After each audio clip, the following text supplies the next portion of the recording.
Breaking చూస్తున్నాం. నేపాల్లో వరదలు బీభత్సం సృష్టిస్తూ ఉన్నాయి. నేపాల్లో ఒక్కసారిగా వచ్చినటువంటి ఫ్లాష్ ఫ్లడ్స్తో వందలాది మంది చనిపోతే వేలాది మంది గల్లంతైపోయారు. అయితే నేపాల్ వరదల్లో తెలుగు సంబంధించినటువంటి రాష్ట్రాల నుంచి కూడా చాలా మంది యాత్రికులు వెళ్ళారు. దాంట్లో కర్నూలు జిల్లా అదోని యాత్రికులు కూడా ఉన్నారు. సో మానస్ సరోవర్ యాత్రకు వెళ్ళి వరదలో చిక్కుకుపోయారు నలుగురు. సో ఈ నెల 18వ తేదీన ప్రైవేట్ ఏజెన్సీ ద్వారా వెళ్ళారు భాస్కర శాస్త్రి బృందం. ఇక మానస్ సరోవర్ యాత్రకి మొత్తం 156 మంది యాత్రికులుగా వెళ్ళారు. మార్గ మధ్యలో వచ్చినటువంటి భారీ వరదల్లో 140 మంది చిక్కుకుపోయారు. గ్రూప్ వీసా నిబంధనల వల్ల తిరుగు ప్రయాణంలో అడ్డంకులున్నాయి. అయితే 156 మంది కలిసి వస్తేనే భారత్కి అనుమతిస్తామంటున్నారు. సో ఆందోళనలో యాత్రికుల కుటుంబాల సభ్యులు కేంద్ర రాష్ట్ర ప్రభుత్వాలు తక్షణమే స్పందించాలని వెంటనే బాధితులని స్వదేశానికి అంటే భారతదేశానికి రప్పించాలని విజ్ఞప్తి చేస్తున్నారు. ఫోన్లో బాధితులకు ధైర్యం చెప్పారు అదోని ఎమ్మెల్యే పార్థసారథి. యాత్రికులందరినీ సురక్షితంగా తీసుకొచ్చే అధికారులతో మాట్లాడతామని చెప్తున్నారు ఎమ్మెల్యే.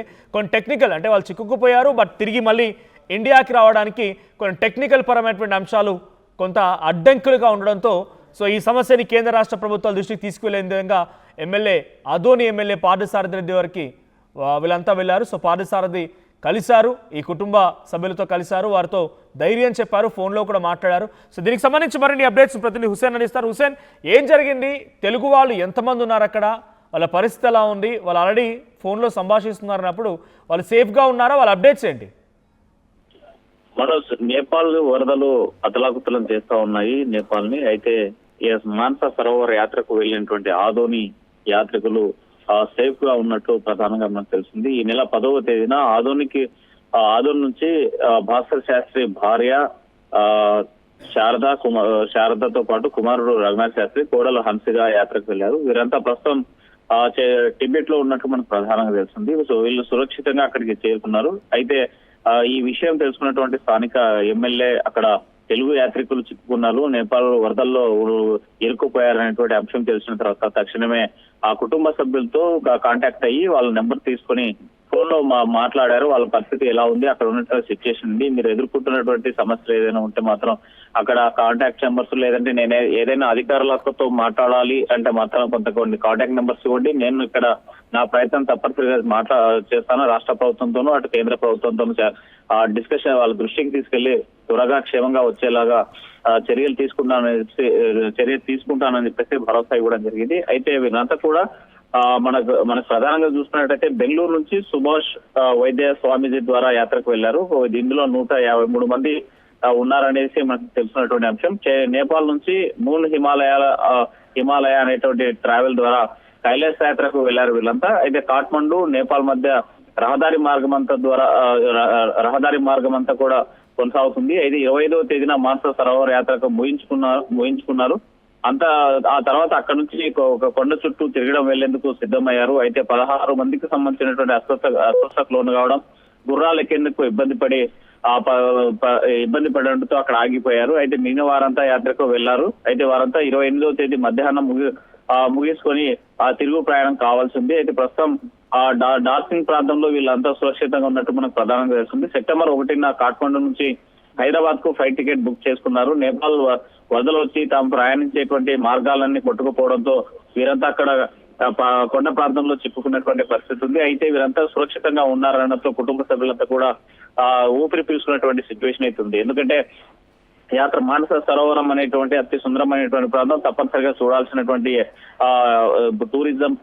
Tourism spot. ఆ నేపథ్యంలోనే ఆదోని నుంచి కూడా 16 మంది వెళ్లారు. అందులో 4 మాత్రం ఇప్పుడు ప్రధానంగా టిబెట్ లో ఉన్నటువంటి ప్రాంతంలో ప్రస్తుతం భాస్కర్ శాస్త్రికి ఆరోగ్య పరిస్థితి బాగాలేదు. దీనికి ప్రధానమైనటువంటి కారణము ఈ జర్నీ చేయడము, వయసు మీద పడడంతో పాటు కొంత లంగ్స్ ఇన్ఫెక్షన్ ఉంది అని చెప్పేసి డాక్టర్లు చెప్పినటువంటి నేపథ్యంలో అక్కడ వైద్యం చేయించుకున్నటువంటి సిచ్యువేషన్ ఉంది. అయితే ఆర్టీవీ ఆ బృందం ఫోన్ ద్వారా తన కోడలతో మాట్లాడడం జరిగి ఇక్కడ మేమంతా సురక్షితంగా ఉన్నాం, ఎలాంటి ఇబ్బంది లేదు. అయితే తన భాస్కర్ శాస్త్రికి కొంత ఆరోగ్యం బాగలేని ప్రకారంగా లంగ్స్ ఇన్ఫెక్షన్ ఉంది, వైద్యం చేయించుకోవాలని చెప్పారు. అయితే మా కోసము అందరూ కూడా అంటే ప్రయత్నం చేస్తున్నారని చెప్పినటువంటి పరిస్థితి అయితే ఉంది. అయితే ఈ దీంతో ఒక్కసారిగా 16 మంది అక్కడికి వెళ్ళడము, తెలుగు యాత్రికులంతా అక్కడ చిక్కుకోవడము, అయితే ఉన్న వారంతా కర్నూలు జిల్లా ఆదం సంబంధించిన వారంతా కూడా సురక్షితంగా ఉండడంతో కుటుంబ సభ్యుల్లో కొంత కలవరపాటు పడ్డారు. నేపాల్ వెళ్లారు, అక్కడ వరదలు వచ్చాయి. ఒకసారిగా భయానక బీభత్సం వచ్చినటువంటి నేపథ్యంలో గందరగోళమైనటువంటి పరిస్థితి, ఆందోళన చెందినటువంటి సిచ్యువేషన్ ఉంది. అయితే కుటుంబ సభ్యుల నుంచి ఫోన్ రావడం, మేమంతా సేఫ్ అని చెప్పడంతో ఊపిరి పీల్చుకునేటువంటి సిచ్యువేషన్ అయితే ప్రస్తుతం ఆదంలో ఉంది. మనోజ్ రైట్ హుసేన్, ఎమ్మెల్యే ఎటువంటి భరోసా ఇచ్చారు? ఇది ప్రభుత్వ దృష్టికి వరకు ఏ రకంగా వెళ్ళింది? టెక్నికల్ ఇష్యూస్ ని బ్రేక్ చేసి వారిని తీసుకురావడం కోసం ఎటువంటి ప్రయత్నాలు జరుగుతున్నాయి? మనోజ్, ఈ విషయం తెలుసుకున్నటువంటి స్థానిక ఎమ్మెల్యే పార్థసారథి కుటుంబ సభ్యులతో మాట్లాడారు. అయితే అక్కడ యాత్రకు వెళ్ళినటువంటి వారితో కూడా ఫోన్ లో కాంటాక్ట్ అయ్యారు. అయితే వారికి అక్కడ ఎలాంటి రావడానికి అంటే వీరు వెళ్ళినటువంటి దారి ఏదైతుందో ఆ దారి మొత్తం కూడా వరదల్లో కొట్టుకుపోయినటువంటి పరిస్థితి ఉంది. తిరిగి రావడానికి వచ్చేటువంటి ఛాన్సే లేదు ఆ దారి మార్గాన. అయితే ప్రత్యామ్నాయంగా టిబెట్ వెళ్ళి అక్కడ నుంచి రావాలి. అయితే వీరికి గ్రూప్ వీసా ఉంటే తప్ప పంపించమని చెప్పేసి అక్కడ స్థానిక అధికారులు చెప్పినటువంటి సిచ్యువేషన్ ని ఫోన్ ద్వారా ఎమ్మెల్యే తెలుసుకున్నారు. ఆ విషయంపైనే రాష్ట్ర ప్రభుత్వంతోనూ కేంద్ర ప్రభుత్వం దృష్టికి తీసుకెళ్తాను, మీకు ఏదైనా హెల్ప్ కావాలి అంటే మాత్రం అక్కడ ఉన్నటువంటి వారితో హెల్ప్ లైన్ నెంబర్స్ నాకు పంపించండి, మా పిఏ నేను అందుబాటులో ఒకవేళ ఏదైనా ఎమర్జెన్సీలో ఉండి అందుబాటులో మీ ఫోన్ లిఫ్ట్ చేయలేకపోయినా కూడా మా పిఏ మీకు అందుబాటులో ఉంటారు. వెంటనే ఆ సంబంధిత అధికారులతో మాట్లాడి మీకు పూర్తి స్థాయి సహాయచర్యలు చేపడతాం, మీ కుటుంబ సభ్యులకు త్వరగా చేరుకునేలాగా ప్రయత్నం చేస్తామనేసి ఆ కుటుంబానికి కూడా భరోసా ఇచ్చినటువంటి సిచ్యువేషన్ ఉంది. మరోవైపు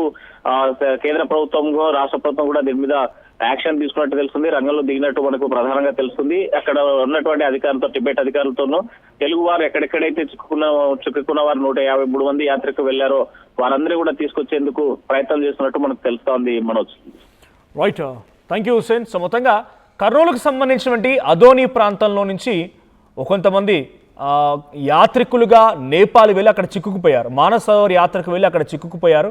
ఈ నెల 18వ తేదీన ప్రైవేట్ ఏజెన్సీ ద్వారా వెళ్లారు భాస్కర్ శాస్త్రి అండ్ బృందం. సో మానస్ సరోవర్ యాత్రకు మొత్తం 156 మంది యాత్రికులు వెళ్తే మార్గ మధ్యలో వచ్చినటువంటి ఒక భారీ వరద కారణంగా 140 మంది చిక్కుకుపోయారు. గ్రూప్ వీసా నిబంధనల వల్ల తిరుగు ప్రయాణంలో అడ్డంకులు తలెత్తాయి. 156 మందిని కలిసి వస్తేనే భారత్కి అనుమతిస్తామనేది భారత అధికారులు చెప్తున్నమాట. ఇక ఆందోళనలో ప్రస్తుతం యాత్రికుల కుటుంబాలు సో కేంద్ర రాష్ట్ర ప్రభుత్వాలు తక్షణమే స్పందించాలని, వెంటనే బాధితులను స్వదేశాన్ని రప్పించాలని విజ్ఞప్తి చేస్తున్నారు. ఫోన్లో మాట్లాడి బాధితులకి ధైర్యం చెప్పారు అదోని ఎమ్మెల్యే పార్థసారథి. యాత్రికులందరినీ సురక్షితంగా తీసుకొచ్చేలా అధికారులతో మాట్లాడుతున్నారు ఎమ్మెల్యే. మరి ఎంత మేరకు సక్సెస్ అవుతుంది, ఏ రకంగా వారిని సేఫ్గా తరలిస్తారనేది చూడాలి.